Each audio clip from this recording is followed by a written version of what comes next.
Hello friends, welcome to my channel Technical Arquen. Myself Arnab Kundu. Today I will discuss other operation on Pandas DataFrame. Okay. In my previous video I already discussed what is DataFrame in Python, and today I discuss the other different operation which may be performed through Pandas DataFrame. Also discuss what is CSV file. CSV stands for comma separated values. Why this file needed in Python or in Pandas DataFrame. So I also discuss this all topic related to CSV file and how we create a CSV file. So go to the computer screen. I will discuss elaborately different operation in Pandas DataFrame, and I am using the IDE Pycharm. Okay.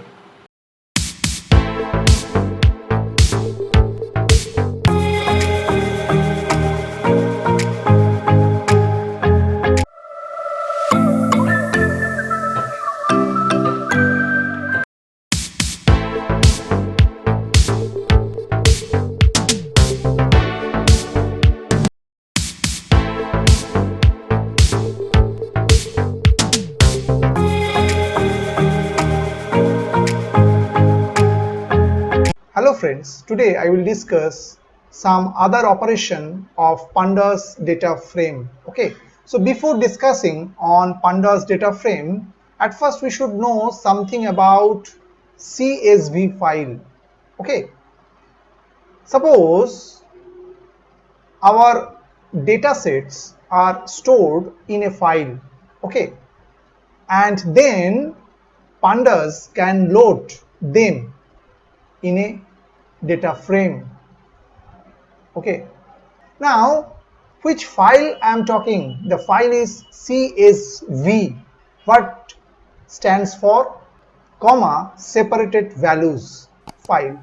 Okay, and why this file needed? What happens? Suppose we have big amount of data sets and we can store these data sets within a file, and this file is named as CSV. So this is the need of this file, and if you put the data within this CSV file, and we can load the data within the Pandas data frame, and we can do different type of operation. Okay, so at first we should know how to create CSV file.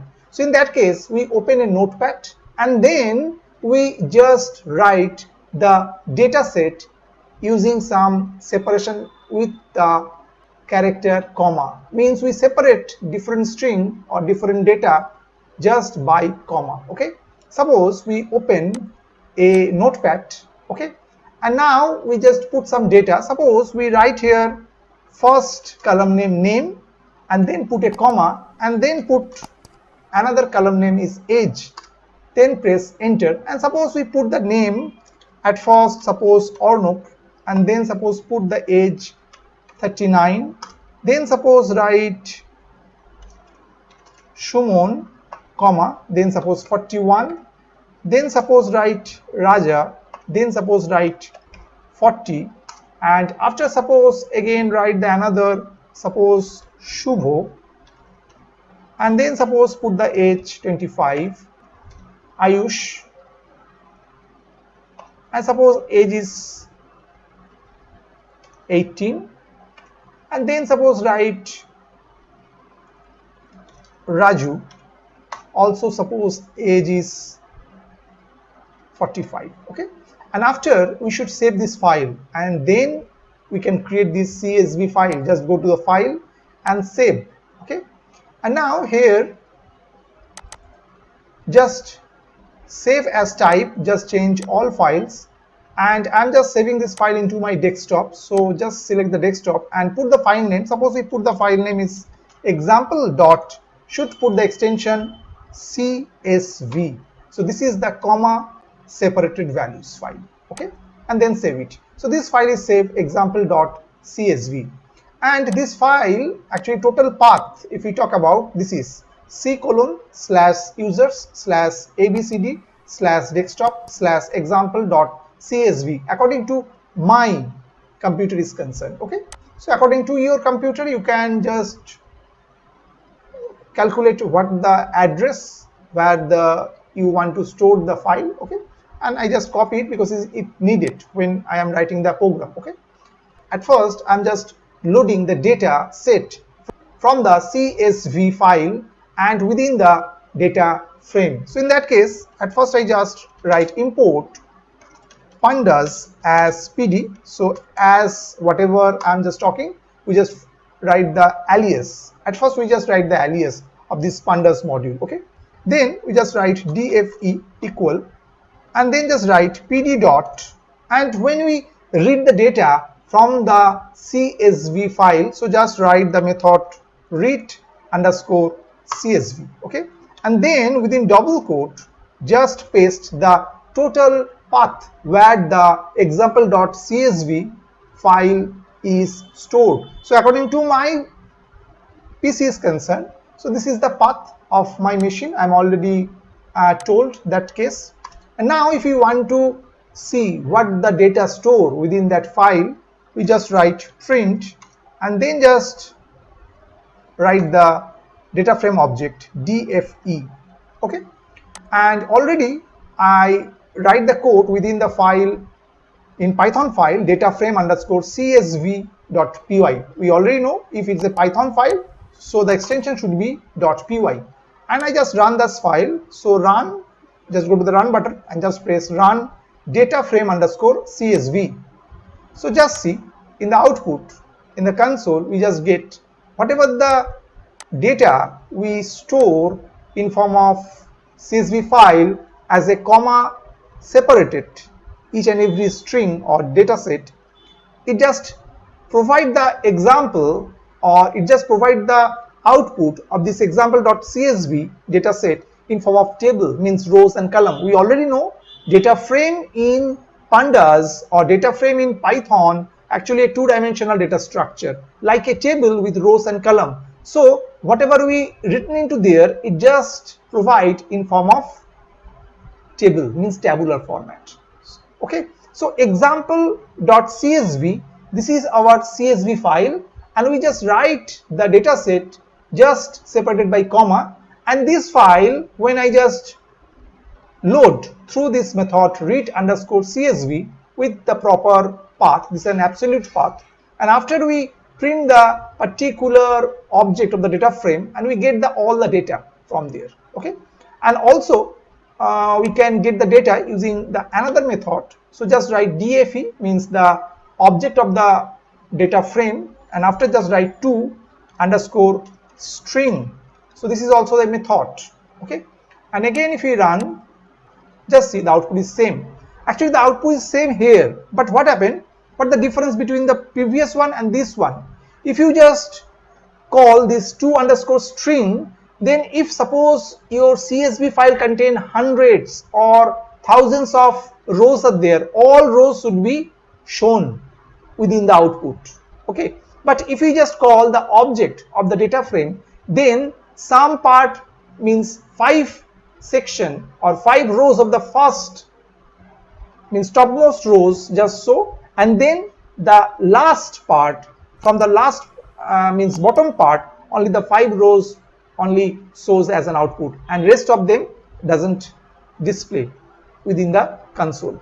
Means if you have more data as the data set is concerned within the CSV file, then it's better to call to underscore string this method to get the all data as display within the console. Okay, now if we suppose we talk about the another method, there is a method is head. What it does, this head method just pick up the data from the topmost position of the row. Suppose if we write head and just write within the parenthesis 2, means it just pick up the 2 rows from the topmost part. So just run this code, just see. Yes, it's just retrieve Arnab and Suman. Why? Because just see within this example.csv, this first 2 row is Arnab and Suman. So these 2 will be just retrieved from there. So head, this method retrieving the data from the topmost part, and whatever the value we have put within this parentheses, this number of row will be pick up or retrieved from this CSV file from the topmost part. Okay, and the same way another method is there, it is known as tail. And same way, suppose we put the value for tail is 3. So whatever the head is does, just it does opposite, means it just pick up the data from the bottommost part. So bottommost 3 rows will be pick up for this example is concerned. So again, if we run this code, just see from the bottom, this last 3, Raju, then Ayush, then Shubho, these 3 will be retrieved from there. So head is a method which retrieve the rows from the topmost part of the table or topmost part of the data set of the CSV file is concerned, and tail, the method, retrieve the bottommost part from the table or from the data sets. Okay, now we talk about the another method is there, which is info, and what it does actually, just see. So same way, just write the object of the data frame. So df is object dot info. Actually it shows the information about the tabular format of this data set, means the information about the table. So if you run this code again, so just see, it will provide lots of information. Just check what the information it provide. It provide, there's a 2 column is there, yes, name and age is there, is name and age, and how many is non-null? 6. Non-null means if you don't put any value for a particular row set's value, then it will count as a null value. Suppose if we change this Ayush as no value, okay, and also Shomon have no value, and if you save that file as a CSV file, and then if you again run, so just see, this age column only have 4 non-null part, means non-null value. Why? Just count 1, 2, 3, 4, because 2 is a null. So that's why the name, all are 6 are non-null because all have some value, but the 4 rows only the non-null, means rest of the null value. So this will indicate what type of values you are put within this data set. When you get it in form of table format, you know where the value is there or not, means the value is present or not. So it's a good one of the good operation when we find out the info part, means info method when we call, then we get this information. Also we get the part from this info, what type of data type it is. Name is a string, so that's why it's an object, and age, it's treated as a float. Okay, so lots of information we get using this info particular method. Okay, I hope you have understood today's topic. Today's topic is very simple. According to this Pandas DataFrame, we know what is CSV file, how it load, and how to create a CSV file, and also whatever the CSV file contain the data sets, and how to retrieve data set from this data frame. Data frame is a 2-dimensional data structure like a table with rows and columns. I hope you have understood today's topic. If you like this video, please like it, share it. Still, if you have not subscribed my channel, please subscribe my channel, and also write in the comment section if you get any problem for any topic or also this particular video is concerned. So today, bye bye.